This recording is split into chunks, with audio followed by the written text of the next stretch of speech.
Boa tarde a todos e todas. É com muita satisfação que vamos dar início ao segundo painel do segundo Colóquio Internacional Fenomenologia e Política.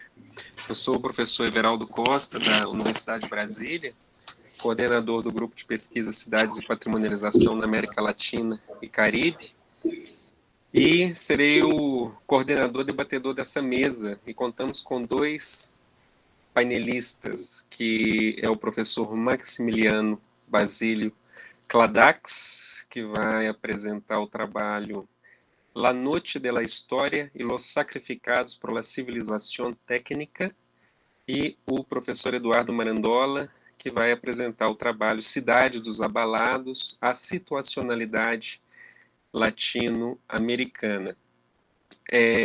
O professor Maximiliano Basílio Kladax é doutor em filosofia pela Universidade Nacional de San Martín, na Argentina. É docente adjunto da carreira de filosofia da mesma universidade, na cátedra de filosofia da cultura, em seminários de fenomenologia e hermenêutica. Sua área de pesquisa é a fenomenologia francesa do pós-guerra, centrando-se nas obras de Sartre e Merleau-Ponty. O Eduardo Marandola é doutor em Geografia, livre-docente em Ambiente e Sociedade, é professor do Programa de Pós-Graduação em Geografia da Unicamp e é coordenador do NOMEAR, Grupo de Pesquisa Fenomenologia e Geografia, do Laboratório de Geografia dos Riscos e Resiliência, o LAGER. Nós teremos como dinâmica, cada um dos expositores terá entre 40 e 50 minutos de exposição. Com 40 minutos eu avisarei, darei um sinal de que se foram os 40 minutos, para que possamos concluir nos 50 minutos e abrir para a discussão. Ao final da fala dos dois professores,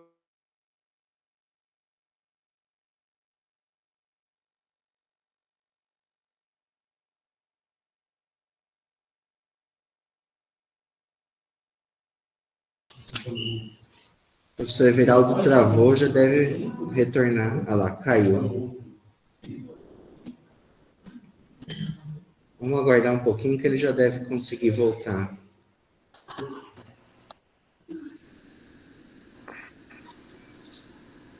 voltei. Então, teremos essa dinâmica em que cada colega apresentará entre 40 e 50 minutos e farei uma questão central ao final para cada um dos colegas e passarei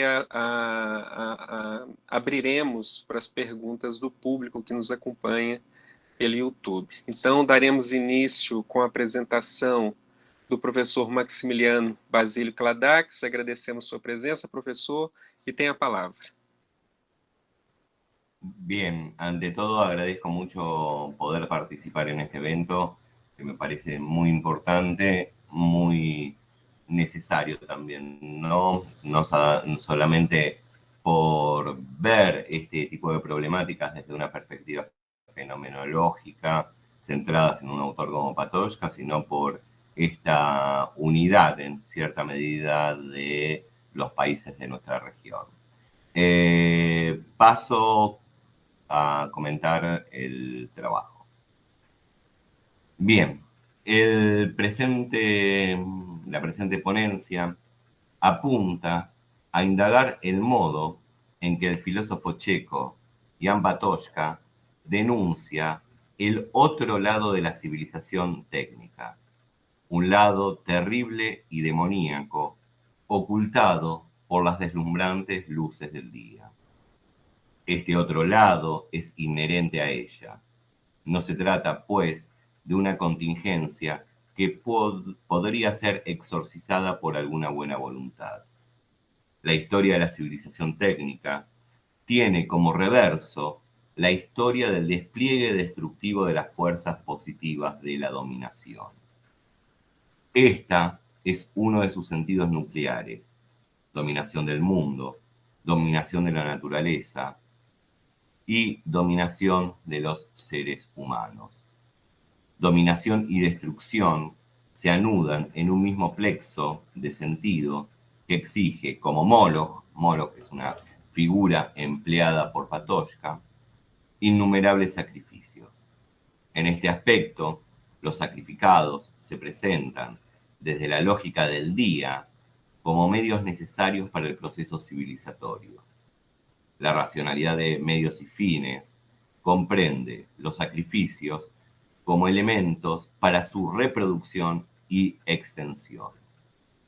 Si el día es la figura de estas fuerzas positivas de dominación, la noche es la figura empleada por Patočka para referirse a la negatividad, a los sacrificados, a los conmovidos en su fe, a una historia que es el otro lado de la historia de la dominación. Primer punto, la figura del día y las fuerzas positivas de dominación. En el ensayo Las guerras del siglo XX y el siglo XX como guerra, Patočka señala el modo en que la historia se presenta como el despliegue de la civilización en sentido de progreso técnico.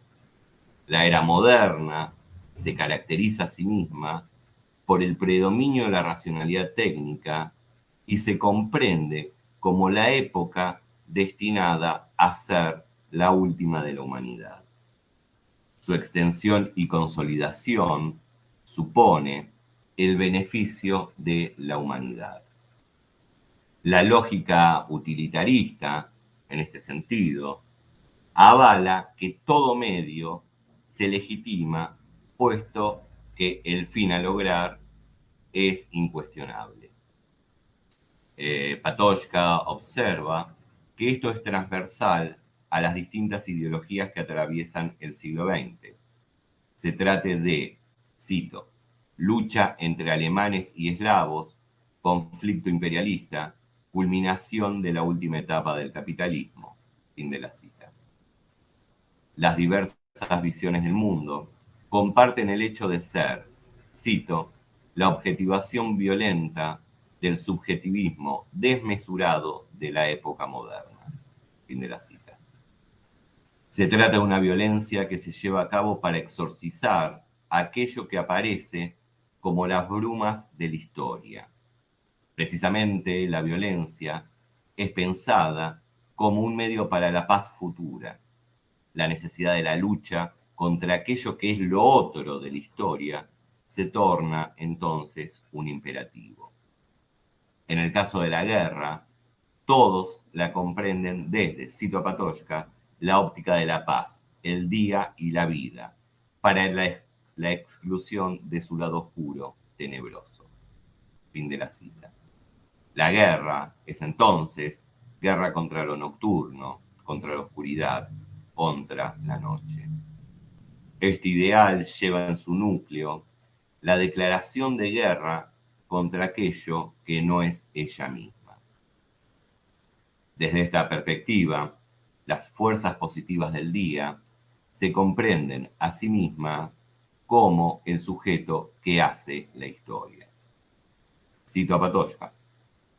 Desde este punto de vista, la vida, la salida del sol, la vida histórica, aparecen como un continuum donde los individuos son los portadores del movimiento general, que es el único que importa.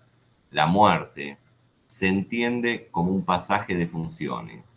La guerra, muerte en masa, organización organizada, es un tramo doloroso, pero necesario, que uno se ve obligado a asumir en sí mismo en interés de ciertos objetivos de continuidad vital, pero en el que, como tal, no puede haber nada positivo. Fin de la cita. La positividad de la civilización técnica comprende la vida como el movimiento general de la historia. Los individuos no tienen más valor que el de ser portadores de dicho movimiento. Cada uno se encuentra determinado por su función y es, por tanto, reemplazable. La guerra, la violencia, la muerte en masa organizada pueden ser dolorosas, pero son necesarias. El planeamiento racional de objetivos y la expulsión de toda negatividad se vuelven criterios característicos de la época moderna. la figura de la vida como consolidación y extensión del funcionalismo y de la técnica, se afirma como una positividad inherente al proceso civilizatorio. Acá una pequeña aclaración: cuando hablamos de vida, cuando Patočka habla de vida en esta parte del texto, no se refiere a la vida auténtica, a esa vida que emerge en el tercer movimiento, en el tercer momento del movimiento de la vida, que se da por medio del sacrificio, sino podríamos pensarla en relación a lo que es el segundo momento del movimiento de la vida, que es el modo de la alienación, ¿no? Es una vida que no reconoce la muerte, que no está ligada a la muerte ni a la negatividad, sino que acontece en una suerte de circularidad donde se va reproduciendo a ella misma hacia el infinito. Continúo. Sin embargo, más allá de que se comprenda la guerra como medio, cuestión que formaría parte del discurso propio de la civilización técnica, Patočka observa que ella, la guerra, no es solo un medio para la civilización técnica, sino que es el ámbito donde ésta se despliega de manera absoluta. El filósofo checo dice con respecto a la Primera Guerra Mundial, cito: "La Gran Guerra es el acontecimiento decisivo de la historia del siglo XX. Es ella quien decide sobre su carácter general, que muestra que la transformación del mundo en un laboratorio, actualizando las reservas de energía acumuladas durante miles de millones de años, debe hacerse por medio de la guerra. También representa la victoria definitiva de la concepción del ser que nace en el siglo XVII con el surgimiento de las ciencias mecánicas de la naturaleza y la supresión de todas las convenciones". Fin de la cita. La civilización que surge en el siglo XVII se realiza en la guerra. Su sentido metafísico encuentra en los campos de batalla el momento de su apoteosis. En la guerra, la técnica se manifiesta en toda su plenitud, afirmándose en su positividad absoluta. No hay convenciones ni leyes que la moderen. Ella se impone sin que importen los miles de sacrificados por la afirmación de su dominio. Segundo punto, convocar la noche. Ahora bien, si el día es la figura que expresa las lógicas de dominación, la noche es la que expresa el otro lado de la civilización técnica, a los sacrificados por ella. Patočka hace una convocatoria a pensar desde la noche, y este pensamiento significa al mismo tiempo un obrar. Frente a la devastación propiciada por la positividad, la convocatoria a la noche emerge como posibilidad de una comunidad verdaderamente humana. Pensar y obrar desde la perspectiva de los sacrificados, desde lo negativo, desde aquello que se esconde entre las brumas. Aparece entonces un tema fundamental: la posibilidad de una comunidad que no se funde en los principios utilitarios, que hacen de cada uno una pieza intercambiable dentro de un engranaje.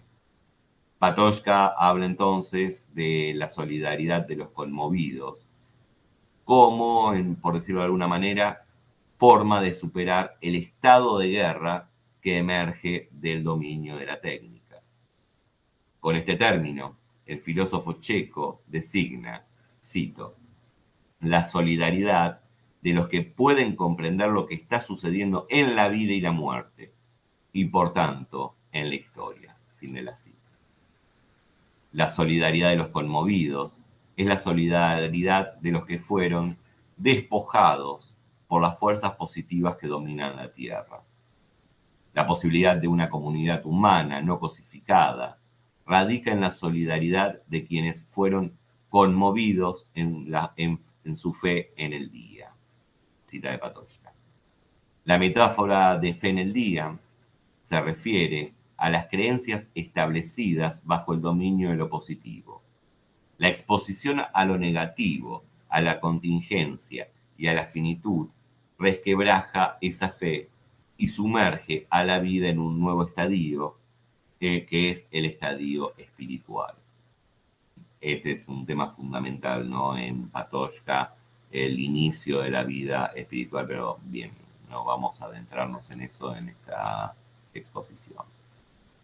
Continúo.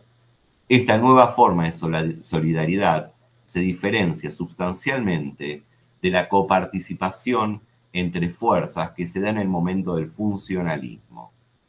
No se trata ya de una relación cosificante, donde cada uno es para el otro el medio para la realización de un fin.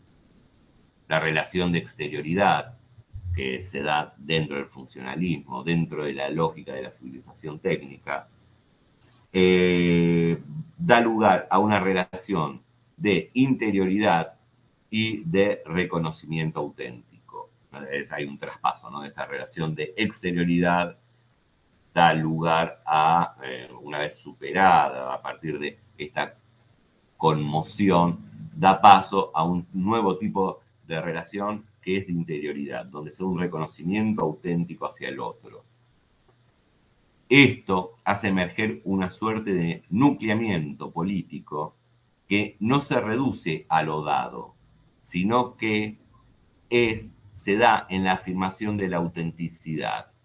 Se instituye, en este sentido, como negación de lo dado. En cuanto a esta comunidad, Patočka señala lo siguiente, cito: ella no elaborará programas positivos. Su lenguaje será el demonio de Sócrates con advertencias y prohibiciones. Tendrá que hacerlo y podrá instituir una autoridad espiritual, convirtiéndose en un poder espiritual capaz de obligar al mundo en guerra a determinadas restricciones, impidiendo así determinados actos y determinadas medidas. Fin de la cita. La solidaridad de los despojados en su fe, de los despojados de las certezas y evidencias, se despliega como una negatividad frente al dominio de la fuerza en un estado de disidencia permanente. Cuando Patočka sostiene que no se deben elaborar programas positivos, lo hace porque observa el peligro que engendra la positividad. Por un lado, al sostener un programa positivo, lo disidente comienza a organizarse a partir de objetivos, medios y fines que lo pueden hacer caer en la lógica contra la que combate.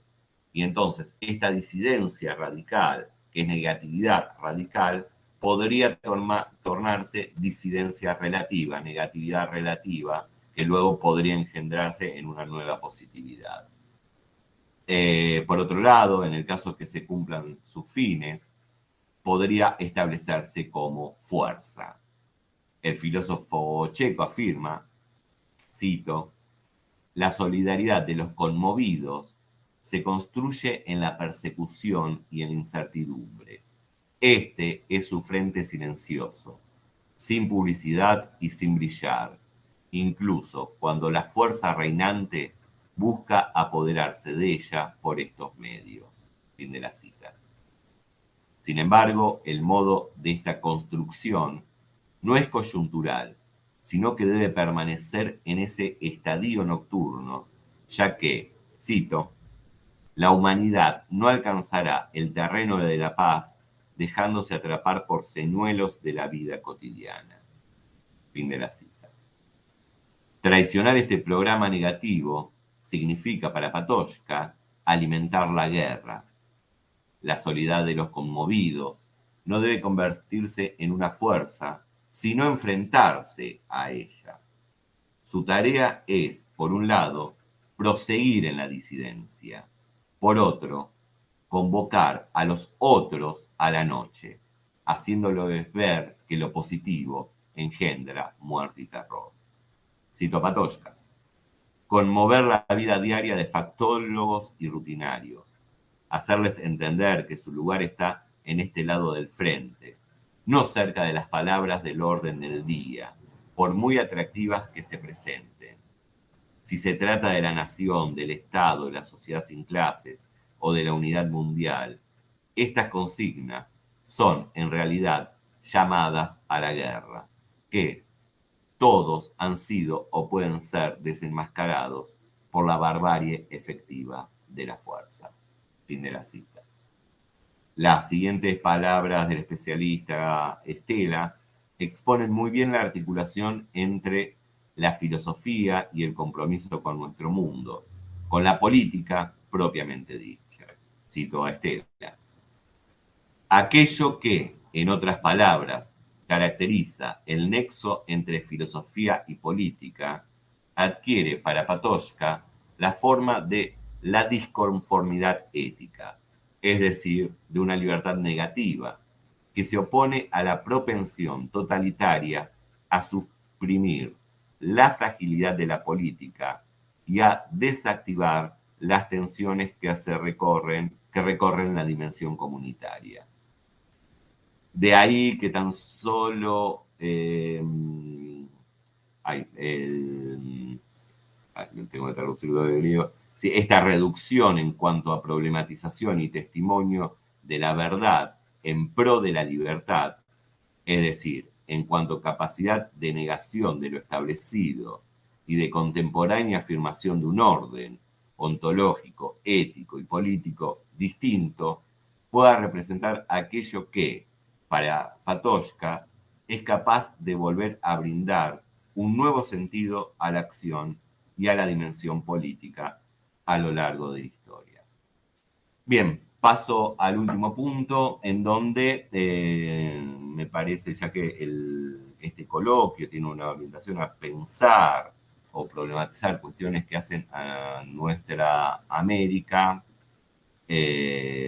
tratar de ver cómo estos planteos de Patočka pueden servirnos de perspectiva para pensar nuestra historicidad. Este tercer punto tiene por título la oposición civilización-barbarie en nuestra América. Los planteos de Patočka pueden brindar elementos para pensar nuestra historia y las problemáticas que atraviesan a América Latina desde hace siglos. La glorificación de la civilización, en su sentido moderno, se presenta como misión sagrada que delinea algunos de los rasgos más importantes en la comprensión de nuestra historicidad. Uno de los textos fundadores de la literatura política argentina es el Facundo de Domingo Faustino Sarmiento. Bueno, acá estoy hablando de un autor, una figura fundamental dentro de la historia del siglo XIX de Argentina, escritor, militante, que llegó a ser presidente de la Nación, ¿no? Es más, acá en la Argentina en el Día del Maestro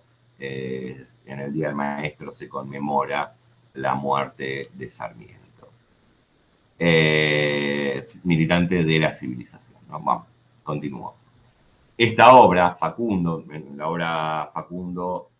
la escribe Sarmiento, es una biografía de Facundo Quiroga, un caudillo del interior, que en Sarmiento la realiza para tratar de comprender cuál es la grieta, un término que se usa mucho acá en Argentina, la grieta, los polos antagónicos en lucha dentro de América en general, e incluso también del mundo. Bueno, continúo. La obra tiene como subtítulo Civilización o barbarie.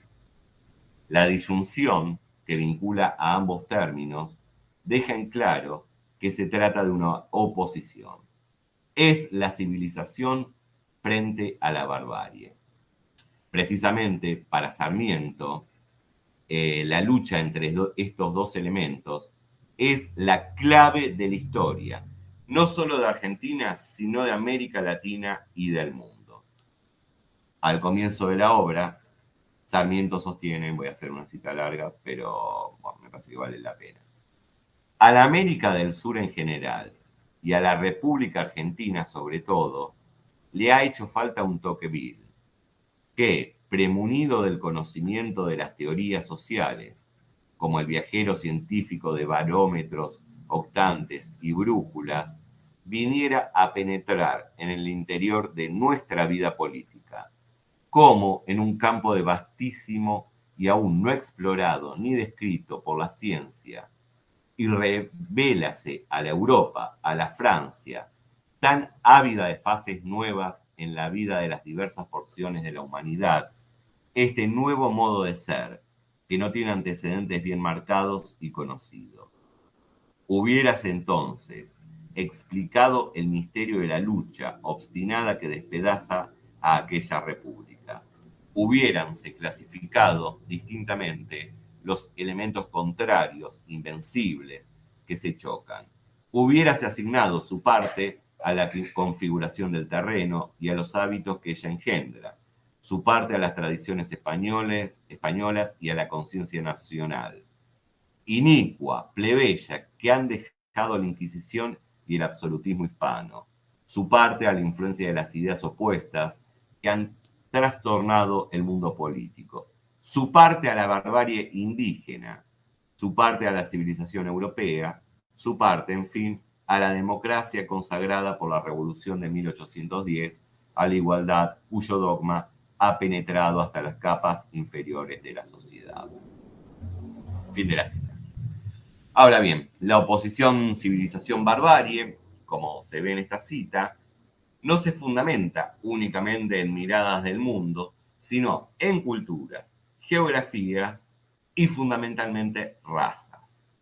La civilización para Sarmiento es, como dice él, la Europa, pero no toda Europa, sino principal y esencialmente Inglaterra y Francia. Lo propiamente latinoamericano es bárbaro.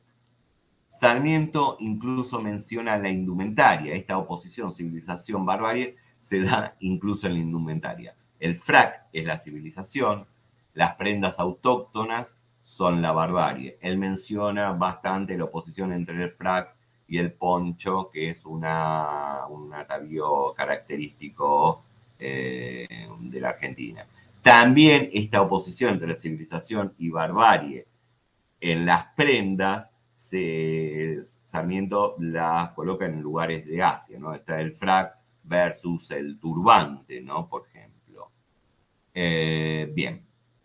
Sarmiento, como ya dije antes, no solo describe lo que es el conflicto que moviliza a la historia, sino que es un hombre de partido, es un luchador de la civilización. Llegó a ser presidente, ni más ni menos. Podemos decir incluso que Sarmiento es un guerrero de la civilización. En este punto quiero citar algunas frases de Sarmiento que aparecen en cartas y discursos. Primero, las razas fuertes exterminan a las débiles. Los pueblos civilizados suplantan en la posesión de la tierra a los salvajes. ¿No debieran nuestros escritores insistir sobre la crueldad de los españoles para con los salvajes de América? Ahora, como entonces, nuestros enemigos de raza, de color, de tendencias, de civilización. Quisiéramos apartar de toda cuestión social americana a los salvajes, por quienes sentimos, sin poderlo remediar, una invencible repugnancia. No son más que unos indios asquerosos. Esto son palabras textuales de Sarmiento. No son más que unos indios asquerosos a quienes habríamos hecho colgar y mandaríamos a colgar ahora si reapareciesen en una guerra. Otra cita más. Si los pobres de los hospitales, de los asilos de mendigos y de las casas de huérfanos se han de morir, que se mueran. Porque el Estado no tiene caridad, no tiene alma. El mendigo es un insecto, como la hormiga. Recoge los desperdicios, de manera que es útil sin necesidad de que se le dé dinero. ¿Qué importa que el Estado deje morir al que no puede vivir por sus defectos? Los huérfanos son los últimos seres de la sociedad. hijos de padres viciosos, no se les debe dar más que de comer. Paso a otra cita. En esta hace referencia a la ocupación de Malvinas por Inglaterra. Recordemos, Inglaterra es el pilar de la civilización junto a Francia, para Sarmiento. La Inglaterra se estaciona en las Malvinas para ventilar después el derecho que para ello tenga. Seamos francos, su invasión es útil a la civilización y al progreso. La última cita. No trate, esto le dice a Bartolomé Mitre, entonces presidente de la Argentina, no trate de economizar sangre de gauchos. Gauchos serían como los mestizos, ¿no? Acá en la Argentina. No trate de economizar sangre de gauchos. Este es un abono que es preciso hacer útil al país. La sangre es lo único que tienen de seres humanos esos salvajes. Bueno, terminé con las citas de Sarmiento. Ahora bien, estas citas no tienen por objetivo demonizar la figura de Sarmiento, sino poner de relieve el modo en que el ideario de la civilización y el progreso, al menos en nuestra América Latina, constituyen una matriz de sentido cuya positividad tiene como correlato la negación del otro, de aquello que se presenta como lo opuesto a lo civilizado. Si bien Sarmiento podría ser definido como un liberal, este modo de comprender la historia como lucha contra la barbarie es transversal a las ideologías. Acá se presenta también en un autor muy importante en la Argentina, que es José Ingenieros, vive entre fines del siglo XIX y principios del siglo XX, tiene una obra bastante importante, y es uno de los fundadores del Partido Socialista Argentino. Bien, voy a decir una cita de Ingenieros. Cuanto se haga en pro de las razas inferiores es anticientífico. A lo sumo se les podría proteger para que se extingan agradablemente, facilitando la adaptación provisional de los que por excepción puedan hacerlo. Es necesario ser piadosos con estas piltrafas de carne humana. Y esto lo dice uno de los más reconocidos intelectuales de Argentina, ¿no? Conviene tratarlos bien, por lo menos como a las tortugas seculares del Jardín Zoológico de Londres o a las avestruces adiestradas que pasean en el de Amperes. No contaría con nuestro voto el severo tribunal de Mississippi, que, en el pueblo poéticamente llamado Magnolia, acaba de condenar a 10 años de trabajos forzados a una mujer blanca llamada Teresa Perkins por haberse casado con un negro. Pero sería absurdo tender a su conservación indefinida, así como favorecer la cruza de negros y blancos. La propia experiencia de los argentinos está revelando cuán nefasta ha sido la influencia del mulataje, en cierta medida emparentado con el gaucho que hablábamos antes, ¿no? En la argamasa de nuestra población, actuando como legado de nuestras más funestas fermentaciones de multitudes. Según nos los enseñan, desde Sarmiento, Mitre y López hasta Ramos Mejía, Bunge y Ayarragabay. Bueno, retomando la figura, fin de la cita, retomando las figuras del día y de la noche, nuestra historia puede ser pensada a partir del conflicto entre ellas. El día expulsa las sombras hacia los abismos. Los sacrificados de nuestra tierra son el rostro de la barbarie, pueblos originarios, mestizos, pobres, sacrificios necesarios para la imposición de la civilización. América es lo otro, desde el ideario civilizatorio, que debe ser civilizado, es decir, dominado por las fuerzas positivas. Este es el pensamiento que habilita las prácticas de dominación sobre nuestras tierras. Sin embargo, así como hemos mencionado la concepción positiva de nuestra historicidad, también existe una tradición que adopta la perspectiva, podríamos decir en términos de Patočka, de la noche. Uno de los ejemplos más notorios en términos de pensar nuestra historicidad lo podemos encontrar en Las venas abiertas de América Latina, de Eduardo Galeano. En esta obra, nuestra historia es leída a partir de los sacrificados. En esta obra, la civilización aparece conformando un mismo plexo con el capitalismo y con el colonialismo. Galeano nos muestra la aniquilación llevada a cabo por el proceso civilizatorio en América, las masacres, los genocidios, la devastación de la naturaleza en manos de la civilización.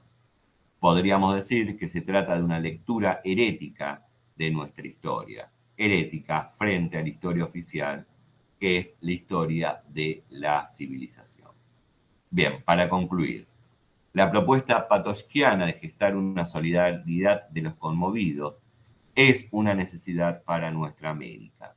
La tarea exige la asunción de nuestra historia desde la perspectiva de la noche.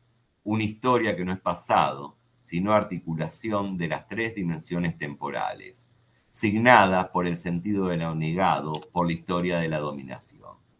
Esto entraña un compromiso político realizado por y desde los sacrificados de América Latina. Se entrecruza en este aspecto la historicidad con la política, empleando una palabra de Merleau-Ponty, en un quiasmo que permanezca en lo nocturno, dando lugar a las voces de los que Frantz Fanon llamaba los condenados de la tierra. Bueno, muchas gracias.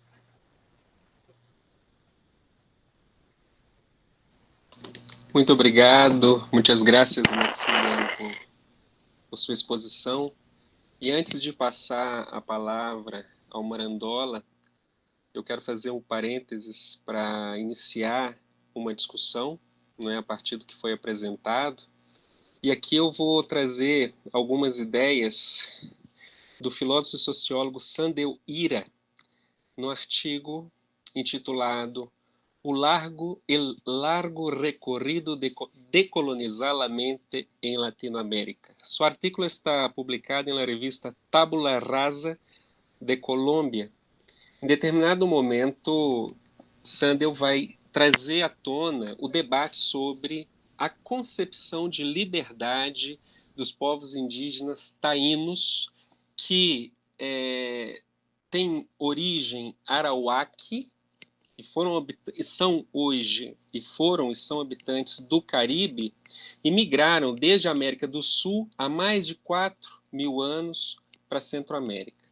Segundo Sandel Ira, o colonialismo ocidental, que teve início em 1492, para Sandel Ira, o início, o marco desse colonialismo se dá com o sequestro de 6 taínos por parte de Cristóvão Colombo, que ele vai denominar, ou vamos denominar, o criminoso.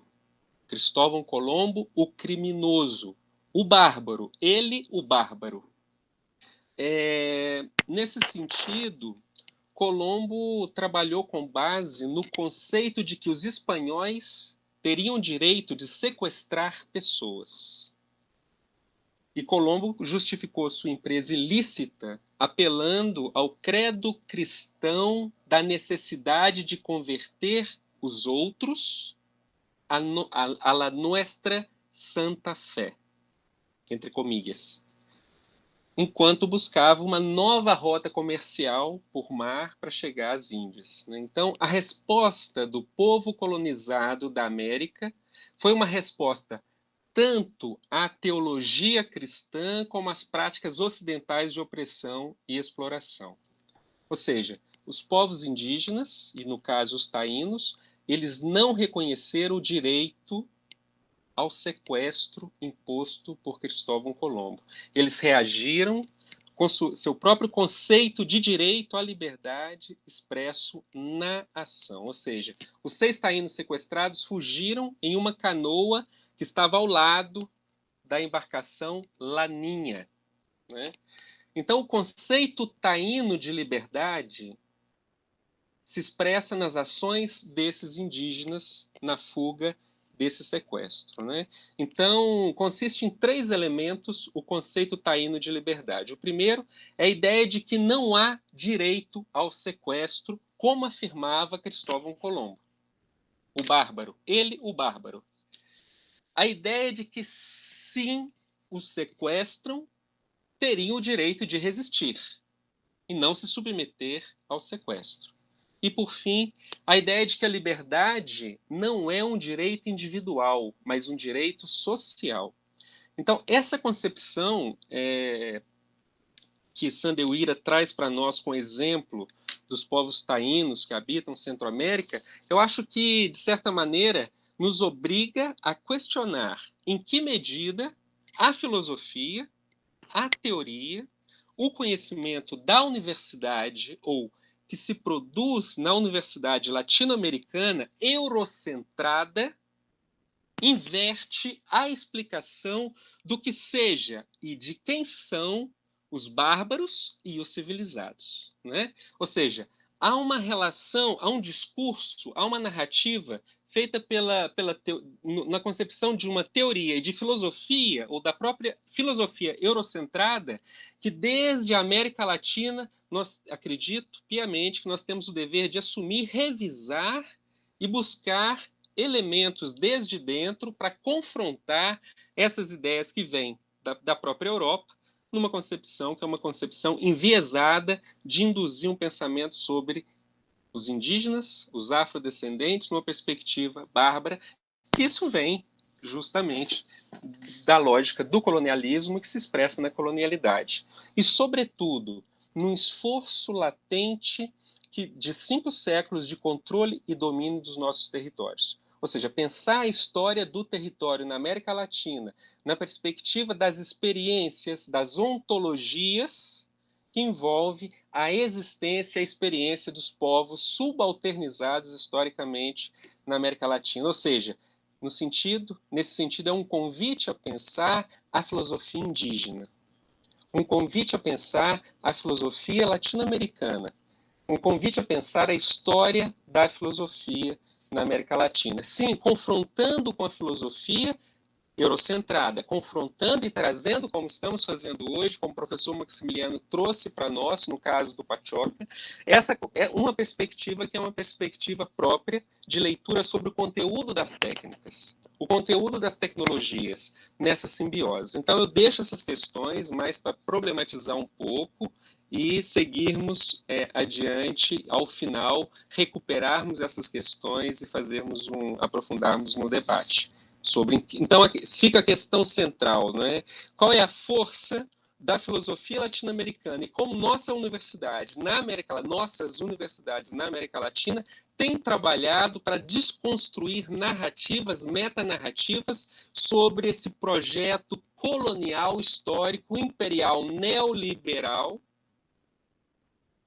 não é? Sobre a civilização, que até hoje está aí. No Brasil é latente a entrega de recursos, a possibilitar o uso neoliberal do território no Brasil hoje é a expressão concreta de uma revisão histórica do próprio colonialismo, hoje travestido do neoliberalismo. Só para a gente pensar um pouco como nós estamos respondendo a essas questões desde a filosofia e a geografia na América Latina. Muito obrigado, professor, e passo a palavra ao professor Eduardo Marandola. Ao final, nós podemos recuperar essas questões para seguir adiante. E aí fazemos um bloco com os 2 professores. Obrigado. Muito interessante sua apresentação, muito clara, e agradecer